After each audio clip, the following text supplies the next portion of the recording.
اعوذ باللہ من الشیطان الرجیم بسم اللہ الرحمن الرحیم وَلَقَدْ خَلَقْنَا الْإِنسَانَ مِنْ صَلْصَالٍ مِّنْ حَمَإٍ مَّسْنُونٍ وَالْجَانَّ خَلَقْنَاهُ مِنْ قَبْلُ مِنْ نَارِ السَّمُومِ صدق اللہ مولانا العلی العظیم وبلغنا نبیہ ورسولہ الکریم۔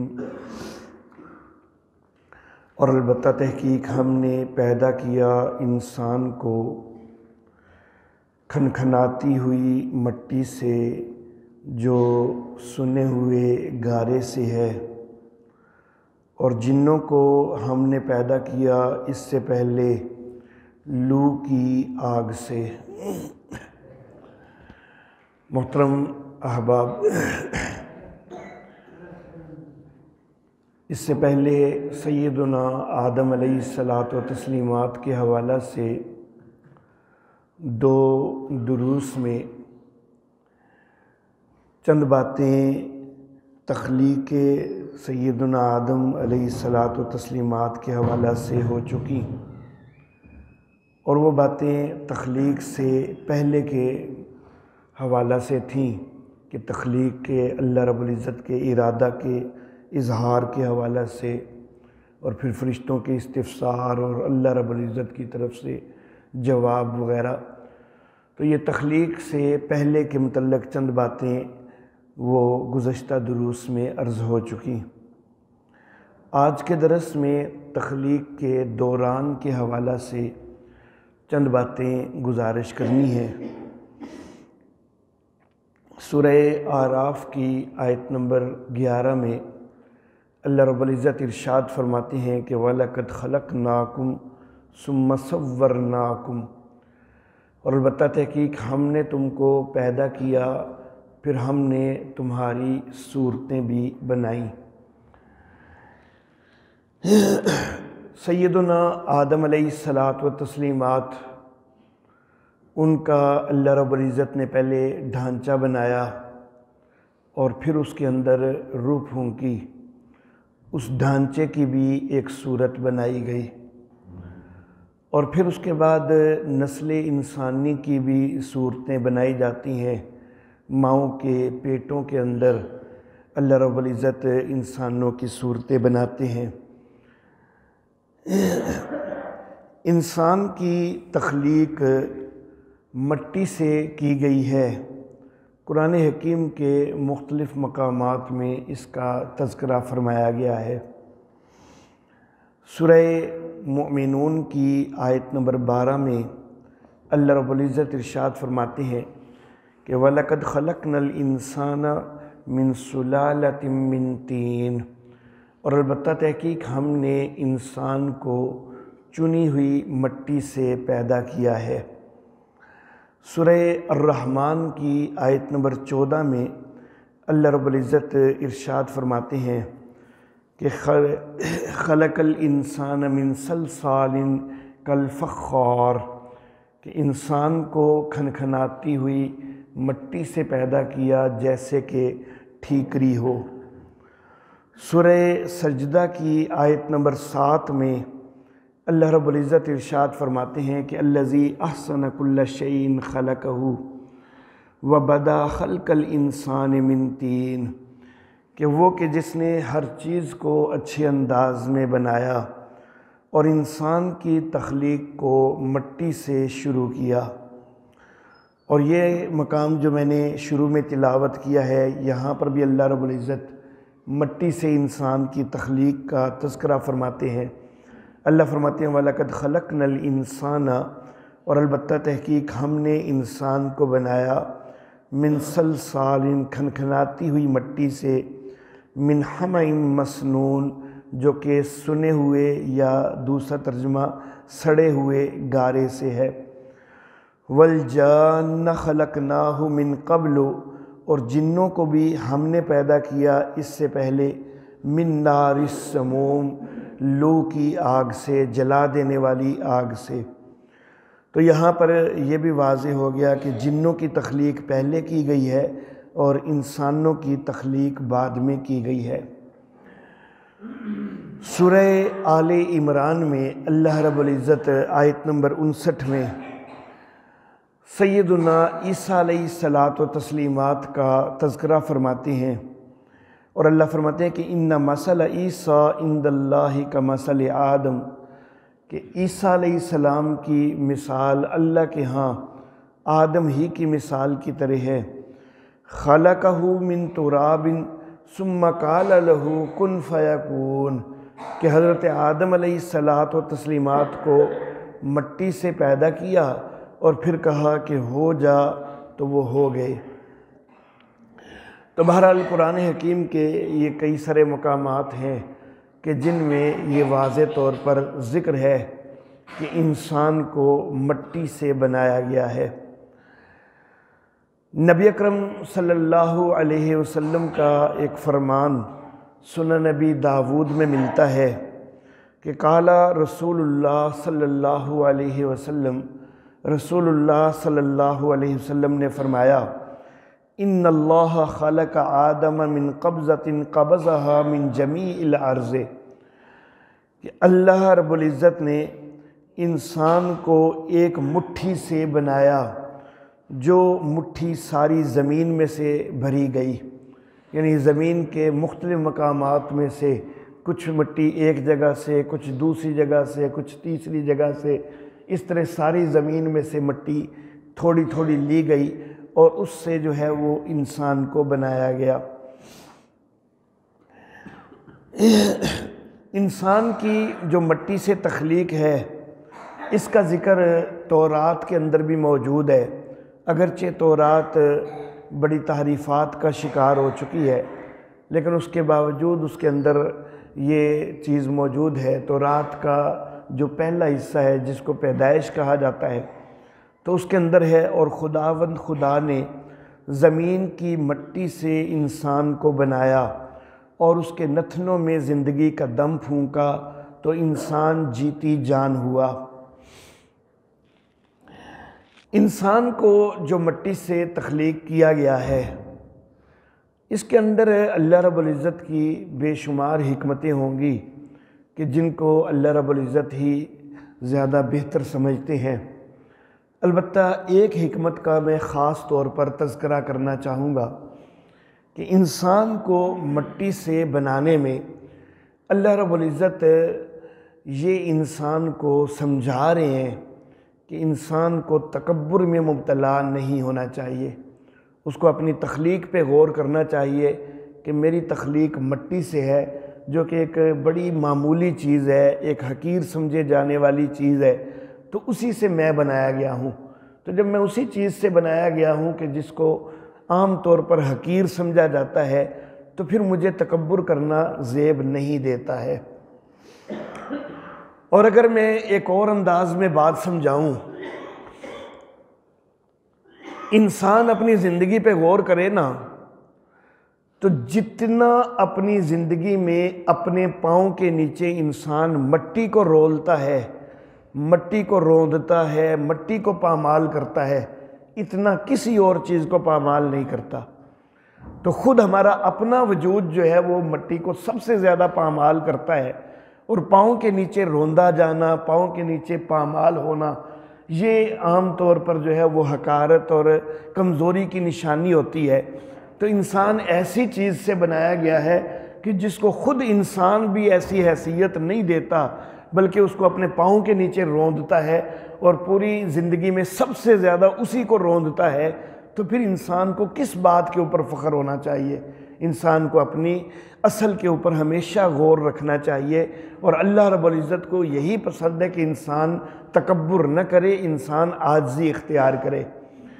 جو بندہ عاجزی اختیار کرتا ہے اللہ رب العزت کی نظر میں وہ مقبول ہوتا ہے، اور اللہ رب العزت اس کے درجات کو بڑھا دیتے ہیں، لوگوں کی نگاہ میں بھی اللہ اس کا مقام بنا دیتے ہیں۔ لیکن جو بندہ تکبر میں مبتلا ہوتا ہے تو بظاہر تکبر میں مبتلا بندے کی روب و دبدبے کی وجہ سے کچھ نہ کچھ لوگ اس کے آگے پیچھے پھرنے والے ہو جاتے ہیں، کوئی نہ کوئی اس کی ٹی سی کرنے والے، کوئی چمچہ گیری کرنے والے کئی بن جاتے ہیں، لیکن ان کا مقصود حقیقت میں اس کی عزت کرنا کوئی نہیں ہوتا، نہ ان کے دلوں میں اس کی صحیح طرح عزت ہوتی ہے۔ مقصود ان کو اپنے فوائد حاصل کرنا ہوتے ہیں کہ یہ بندہ جو ہے چلو جی بڑے عہدے پر ہے، بڑا ہے، تو اس کو ہم چمچہ گیری کریں گے تو کچھ نہ کچھ ہمیں فوائد حاصل ہو جائیں گے، تو وہ اپنی غرض کی وجہ سے اس کو کوئی نہ کوئی عزت دے دی جاتی ہے، توقیر دے دی جاتی ہے، لیکن دلوں کے اندر اس کا مقام اتنا نہیں ہوتا جتنا عاجزی کرنے والے کا مقام لوگوں کے دلوں میں ہوتا ہے۔ اللہ اللہ، بڑے بڑے متکبر، فرعون جیسے، نمرود جیسے، جو کہ انا ربکم الاعلی تک کے دعوے کرنے والے، تو آج کون ہے کہ جو ان کا عزت سے نام لیتا ہو؟ اور دوسری طرف کائنات میں سب سے زیادہ عاجزی کرنے والی ہستی میرے آقا محمد عربی صلی اللہ علیہ وسلم کی ہستی ہے، اور میرے آقا صلی اللہ علیہ وسلم آپ کا ذکر ساری دنیا کے اندر جو ہے وہ عزت و احترام کے ساتھ لیا جاتا ہے، حتیٰ کہ دشمن تک بھی کئی دفعہ وہ نبی اکرم صلی اللہ علیہ وسلم کا ذکر کرتے ہیں تو تعریف کرنے پر مجبور ہو جاتے ہیں۔ تو بہرحال انسان کو مٹی سے بنایا گیا ہے، اور اس کے اندر انسان کو یہ بات سمجھائی گئی ہے کہ انسان کو تکبر میں مبتلا نہیں ہونا چاہیے۔ لیکن مٹی سے بنانے کے باوجود انسان کو امتیاز اور عزت بھی بڑی دی گئی ہے، کئی لحاظ سے امتیاز دیا گیا ہے، کئی لحاظ سے عزت دی گئی ہے۔ انہی میں سے ایک چیز یہ ہے کہ انسان کو اللہ رب العزت فرماتے ہیں کہ میں نے اپنے ہاتھوں سے بنایا۔ سورہ صاد کی آیت نمبر 75 میں اللہ رب العزت ارشاد فرماتے ہیں، قال یا ابلیس، اللہ رب العزت نے فرمایا کہ اے ابلیس، ما منعک ان تسجد لما خلقت بیدی، تجھے سجدہ کرنے سے کس چیز نے روکا؟ اس کو کہ جس کو میں نے اپنے ہاتھوں سے بنایا۔ تو یہ انسان کے لیے بہت بڑا امتیاز ہے کہ اللہ رب العزت نے انسان کو اپنے ہاتھوں سے بنایا ہے۔ اللہ رب العزت کے ہاتھوں کی کیا کیفیت ہے اور کس انداز میں اللہ رب العزت نے اپنے ہاتھوں سے انسان کو بنایا ہے، تو اس کو ہم سمجھ نہیں سکتے ہیں۔ ہم اس کو معاذ اللہ ثم معاذ اللہ اپنے ہاتھوں کی مثال نہیں دے سکتے۔ اللہ رب العزت قرآن حکیم میں فرماتے ہیں کہ لیس کمثلہ شیء، اس کی مثل بھی کوئی چیز نہیں ہے۔ تو ہم اپنے ہاتھوں کے اوپر جو ہے وہ اس کا گمان نہیں کر سکتے، قیاس نہیں کر سکتے، بس ہم یہی کہہ سکتے ہیں کہ بس اللہ نے فرمایا ہے کہ میں نے ہاتھوں سے بنایا ہے، تو بس اس کے اوپر ہم نے ایمان رکھنا ہے۔ آگے اس کی کیفیت کیا ہے وہ اللہ ہی بہتر جانتے ہیں، اس کے متعلق ہم کچھ بھی جو ہے وہ نہیں کہہ سکتے ہیں۔ تو لیکن بہرحال اتنا ضرور ہے کہ اس کے اندر انسان کے لیے ایک امتیاز تو بڑا ظاہر ہو گیا، ایک اعزاز تو بڑا ظاہر ہو گیا کہ اللہ رب العزت نے انسان کو اپنے ہاتھوں سے بنایا ہے۔ اس سے مراد سیدنا آدم علیہ السلام کا ڈھانچہ اپنے ہاتھوں سے بنانا وہ بھی ہو سکتا ہے، اور کوئی اور چیز بھی جو ہے وہ ہو سکتی ہے۔ اور ایک اور امتیاز قرآن حکیم کے اندر تو اس کا ذکر نہیں ہے، لیکن صحیح حدیث کے اندر اس کا ذکر موجود ہے، اور وہ حدیث متفق علیہ حدیث ہے، یعنی بخاری اور مسلم دونوں کے اندر موجود ہے، اور حدیث کی اور بھی کئی ساری کتابوں کے اندر موجود ہے، اور صحیح سند کے ساتھ وہ حدیث ثابت ہے کہ نبی اکرم صلی اللہ علیہ وسلم نے فرمایا کہ خلق اللہ آدم علی صورتہ، کہ اللہ نے آدم علیہ السلام کو اپنی صورت پر پیدا کیا۔ بعض علماء نے کہا کہ یہاں پر صورت ہی کا جو ہی ضمیر ہے اس کا مرجع خود حضرت آدم ہے، کہ حضرت آدم علیہ السلام کو خود حضرت آدم کی صورت پر پیدا کیا، لیکن جمہور کی رائے یہی ہے کہ نہیں، ضمیر کا مرجع اللہ رب العزت کی طرف ہے، کیونکہ دیگر احادیث مبارکہ کو بھی جب ہم ساتھ ملاتے ہیں تو پھر حدیث کا مرجع جو ہے وہ یہی ظاہر ہوتا ہے کہ وہ اللہ رب العزت ہیں، کہ اللہ رب العزت نے اپنی صورت پر جو ہے وہ انسان کو بنایا۔ صحیح مسلم کے اندر روایت ہے کہ نبی اکرم صلی اللہ علیہ وسلم نے فرمایا کہ کسی کو مارو تو چہرے پہ نہ مارا کرو، کیونکہ چہرہ اللہ رب العزت نے اپنی صورت پہ بنایا۔ اب یہاں پر تو واضح ہو گیا نا کہ صورت کا جو ہے وہ جو ضمیر کا مرجع جو ہے وہ یقیناً اللہ رب العزت ہی ہو سکتے ہیں، تبھی تو چہرے کی جو ہے وہ توقیر بتائی گئی ہے۔ لیکن یہاں پر پھر میں وہی کہنا چاہوں گا کہ لیس کمثلہ شیء کو بھی ساتھ مد نظر رکھنا ہے۔ ہم یہ نہیں کہہ سکتے کہ جس طرح کا ہمارا انسانوں کا چہرہ ہے اسی طرح کا اللہ رب العزت کا چہرہ ہے۔ اللہ رب العزت نے جو یہ لفظ نبی اکرم صلی اللہ علیہ وسلم کی زبان مبارک سے کہلوائے ہیں کہ اللہ نے آدم کو اپنی صورت پر پیدا کیا، تو اس سے کوئی استعارہ بھی مراد ہو سکتا ہے، اور اس کی کیفیت جو ہے وہ اللہ ہی بہتر جانتے ہیں۔ اپنی صورت پر پیدا کرنے سے یہ بھی مراد ہو سکتا ہے کہ جس طرح اللہ سننے والا دیکھنے والا ہے اس طرح انسانوں کو بھی سننے والا دیکھنے والا بنایا گیا ہے، اس طرح کی مشابہت جو ہے یہ بھی ہو سکتی ہے۔ تو بہرحال یہ اللہ ہی بہتر جانتے ہیں کہ اس کی حقیقت کیا ہے، لیکن بہرحال ان لفظوں کے اندر ایک بہت بڑا اعزاز ضرور بن جاتا ہے انسان کے لیے، کہ انسان کے متعلق یہ نسبت ضرور کر دی گئی ہے کہ اللہ نے انسان کو اپنی صورت پر بنایا ہے۔ تو یہ نسبت ہو جانا یہ بہت بڑا امتیاز ہے، بہت بڑا اعزاز ہے۔ اس کی کیفیت اللہ ہی بہتر جانتے ہیں۔ ہمیں جتنا نبی اکرم صلی اللہ علیہ وسلم نے بتلایا بس ہمارا اس کے اوپر ایمان ہے، لیکن اس کی کیفیت جاننے کی ہمیں کوئی جو ہے وہ کوشش کرنے کی ضرورت نہیں ہے، کیونکہ اللہ رب العزت کی ذات جو ہے اس کے متعلق ہم جان سکتے ہی نہیں ہیں۔ دیکھیں، انسان کئی اور چیزوں کے متعلق بھی پوری طرح نہیں جان پاتا، حتیٰ کہ انسان خود اپنی ذات کے متعلق کئی باتوں کو پوری طرح نہیں جان پاتا۔ زمین جو ہے وہ گول ہے اور روزانہ گردش کر رہی ہے۔ جب یہ گردش کر رہی ہے تو اگر فرض کرو کہ ہم عین دوپہر کے وقت اس کے اوپر والے حصے کی طرف ہیں تو پھر گردش کرتے ہوئے رات کو تو ہمیں الٹا ہو جانا چاہیے نا، لیکن ہم نے کبھی بھی اپنے آپ کو الٹا محسوس کیا ہے؟ حالانکہ ہم ہوتے ہیں الٹے، لیکن اللہ رب العزت نے ہمیں ہمیشہ اپنے آپ کو سیدھا ہی دکھایا ہے۔ اب یہ اللہ رب العزت کی حکمت ہے، اللہ رب العزت کی قدرت ہے کہ اللہ ہمیں الٹا کرتے بھی ہیں لیکن ہمیں اپنا آپ الٹا نظر نہیں آتا۔ ہم جب زمین گھوم کے ایسے ہوتی ہے تو ہم اس طرح کروٹ کی طرف بھی ہوتے ہیں کہ جیسے دیوار کے ساتھ ہم نے ٹانگیں لگائی ہوں، زمین کے ساتھ ہم اس انداز میں بھی چپکے ہوتے ہیں جس طرح چھپکلی ہے، لیکن ہمیں اس کا محسوس نہیں ہوتا، ہمیں اپنے آپ سیدھا ہی نظر آتا ہے، ہمیں اپنا آپ اوپر ہی نظر آتا ہے۔ یہ اللہ رب العزت کی قدرت ہے، اور اس کے اوپر ہم جتنا بھی غور کریں ہمیں اس کی کوئی سمجھ نہیں آتی کہ ہم الٹے بھی ہو گئے پھر بھی ہمیں اپنا آپ سیدھا ہی کیوں نظر آتا ہے، تو ہمیں اس کی سمجھ نہیں آ رہی ہے۔ تو لیکن جب انسان خود اپنے وجود کے متعلق بھی کئی چیزیں نہیں سمجھ پاتا ہے تو پھر اللہ رب العزت اس کے متعلق انسان جو ہے وہ سوچنے لگ جائے کہ میں اللہ کے متعلق سارا کچھ جان جاؤں تو یہ کیسے ہو سکتا ہے۔ اور بھی بہت ساری چیزیں ہیں، کئی مثالیں ہیں، صرف ایک چیز جو ہے میں نے بطور مثال ذکر کر دی ہے۔ اللہ اللہ۔ تو بہرحال جتنا نبی اکرم صلی اللہ علیہ وسلم سے ہمیں معلوم ہے تو اتنا جو ہے وہ اس کے اوپر ہمارا ایمان ہے، اس سے آگے ہم زیادہ کے درپیر نہیں ہوتے۔ پھر اللہ رب العزت نے انسان کی تخلیق کو بہترین انداز میں کیا ہے، اور اس کے لیے اللہ رب العزت نے کئی قسمیں کھا کے یہ ارشاد فرمایا ہے کہ خلقنا الانسان فی احسن تقویم، ہم نے انسان کو بہترین انداز پہ بنایا ہے۔ سورہ 3 ہے، اللہ رب العزت نے 4 تو واضح قسمیں کھائی ہیں، والتین والزیتون وطور سینین وہذا البلد الامین۔ یہ 4 قسمیں تو واضح ہو گئی، قسم ہے انجیر کی اور زیتون کی اور طور سینا کی اور اس امن والے شہر کی یعنی مکہ مکرمہ کی، یہ 4 قسمیں تو واضح ہیں۔ آگے اللہ نے جو فرمایا نا کہ لَقَدْ خَلَقْنَا الْإِنسَانَ فِي أَحْسَنِ تَقْوِيمٍ، تو اس میں جو جملے کی ابتدا میں لقد ہے نا، تو یہ لقد بھی 2 قسموں کی حیثیت رکھتا ہے۔ لقد اصل میں لام اور قد سے مل کر بنا ہوا ہے،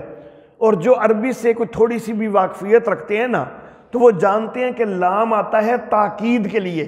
اور جب تاکید کرنے والا میرا اللہ ہو تو پھر اس کی حیثیت جو ہے وہ قسم کی بن جاتی ہے۔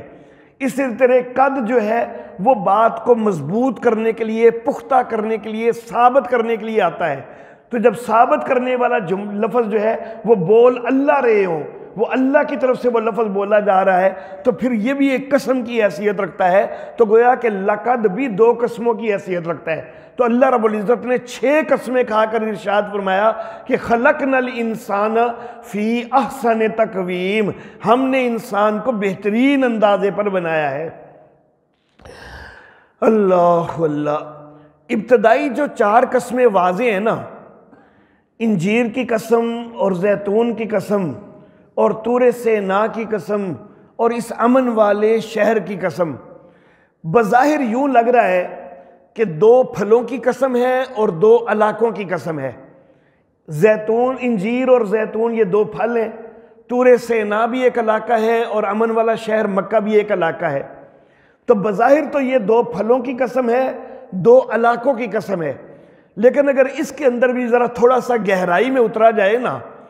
تو پھر ایک اور چیز بھی محسوس ہوتی ہے کہ شاید یہ تاریخ انسانیت کے 4 اہم ترین ادوار کی قسم ہے۔ وہ کس طرح؟ سیدنا آدم علیہ الصلاۃ و تسلیمات جس وقت انہوں نے ایک درخت کا پھل چکھ لیا تھا جس سے اللہ رب العزت نے منع کیا ہوا تھا، لیکن بھول ہو گئی، چکھ لیا۔ سیدہ حوا رضی اللہ تعالی عنہا نے بھی چکھ لیا، تو اس کا ایک نتیجہ تو یہ ہوا نا کہ جنت میں سے زمین پر نکال دیے گئے، لیکن یہ نتیجہ ہوا ہے بعد میں۔ ایک نتیجہ فوری طور پر ہوا تھا، اور وہ فوری طور پر یہ ہوا تھا کہ اللہ رب العزت نے پہلے جو کوئی جنتی لباس ان کو دیا ہوا تھا تو وہ لباس جو ہے وہ ختم ہو گیا، اور وہ ایک دوسرے کی جو ہے وہ شرمگاہیں ان کو نظر آنے لگ گئیں، اور وہ ایک دوسرے سے ان کو حیا محسوس ہونے لگ گئی، شرم محسوس ہونے لگ گئی۔ اگرچہ میاں بیوی تھے لیکن بہرحال نبی اور نبی کی بیوی ہے تو حیا والے ہیں، تو شرم جو ہے وہ محسوس ہونے لگی، تو جلدی سے اپنے سطر کو جو ہے وہ ڈھانکنے کی فکر ہوئی۔ تو قریب جو درخت نظر آیا نا تو اس کے پتے اتار کے تو اپنی شرمگاہوں کو ڈھانکنے لگ گئے سیدنا آدم علیہ الصلاۃ و تسلیمات اور سیدہ حوا رضی اللہ تعالی عنہا۔ تو مفسرین کہتے ہیں، اور غالباً میں نے اس وقت میرے ذہن میں حوالہ نہیں ہے، غالباً ایک دفعہ میں نے تورات میں بھی یہ بات پڑھی تھی کہ وہ جو قریب درخت تھا تو وہ انجیر کا درخت تھا۔ تو گویا کہ والتین انجیر کی جو قسم ہے تو اس میں سیدنا آدم علیہ الصلاۃ و تسلیمات کے دور کی طرف اشارہ جو ہے وہ بھی بن سکتا ہے۔ زیتون کی جو قسم ہے اس میں سیدنا نوح علیہ الصلاۃ و تسلیمات کے دور کی طرف اشارہ بن سکتا ہے۔ حضرت نوح علیہ الصلاۃ و تسلیمات جس وقت کشتی کے اندر سوار ہیں، تو اب ظاہر بات ہے کہ ساری زندگی تو کشتی کے اندر نہیں گزارنی، کبھی نکلنا بھی تو ہے۔ تو جب کچھ وقت گزر گیا، اب حضرت نوح علیہ الصلاۃ و تسلیمات کو خیال ہوا کہ اتنا وقت گزر گیا ہے کہ اب کہیں نہ کہیں تو کوئی خشکی ہو چکی ہوگی۔ تو حضرت نوح علیہ الصلاۃ و تسلیمات نے ایک کوا چھوڑا تاکہ یہ کہیں سے کوئی خشکی کی خبر شاید لے آئے۔ پھر انتظار کرتے رہے لیکن وہ کوا واپس نہیں آیا۔ پھر حضرت نوح علیہ الصلاۃ و تسلیمات نے ایک فاختہ یا بعض کے خیال میں ایک کبوتری کو چھوڑا۔ کچھ دیر کے بعد وہ فاختہ جو ہے وہ اپنی چونچ کے اندر زیتون کی ایک تازہ شاخ لے کے آ گئی۔ تو اب اس شاخ جو ہے وہ تازہ نظر آ رہی تھی، پانی تو کافی عرصے کا موجود ہے، تو وہ پہلے کی جو شاخ ہوتی تو وہ تو بسیدہ ہو جاتی، گل سڑ جاتی، لیکن یہ تازہ شاخ تھی۔ تو جب تازہ شاخ اس کی چونچ میں نظر آئی تو اس سے اظہار ہو گیا کہ کہیں نہ کہیں تو کوئی خشکی پیدا ہو چکی ہے جہاں یہ تازہ شاخ اگی ہے اور یہ فاختہ جو ہے وہاں سے لے آئی ہے۔ چنانچہ سیدنا نوح علیہ الصلاۃ و تسلیمات انہوں نے کشتی کا رخ اسی سمت میں کر دیا جس سمت میں سے فاختہ آئی تھی۔ تو پھر کشتی جو ہے وہ جودی پہاڑ کے ساتھ جا لگی جہاں پر واقعی جو ہے وہ خشکی موجود تھی۔ تو گویا کہ اس فاختہ کے زیتون کی شاخ لانے سے